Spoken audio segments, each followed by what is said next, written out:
हिवाळा असो किंवा उन्हाळा, अशी भरपूर थंडी असेल, स्नो पडत असेल, तरी देखील दाटसर वड्या पडणारं दही कसं बनवायचं यासाठी काही टिप्स. या टिप्स तुम्हाला उन्हाळ्यामध्येही उपयोगी येतील.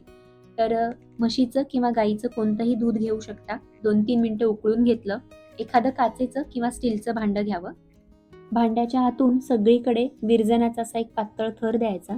त्यामुळे सगळ्या दुधाला एकसारखं विरजण लागलं जातं आणि एकसारखं घट्टसर दही तयार होतं.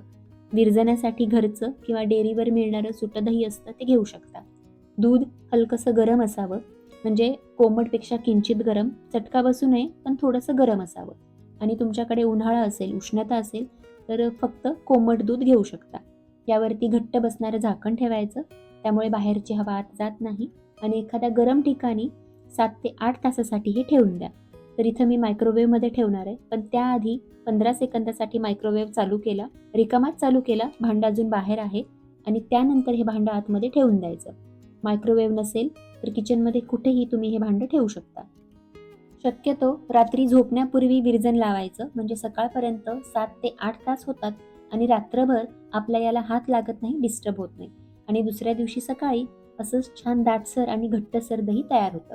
तर असं वड्या पडणारं दही तयार होण्यासाठी भांड्याच्या आतून सगळीकडे विरजणाचा एक पातळ थर द्यायचा आणि हिवाळा असेल तर कोमटपेक्षा किंचित गरम दूध घ्या आणि उन्हाळा असेल तर थोडंसं कोमट दूध घेतलं तरीही चालेल.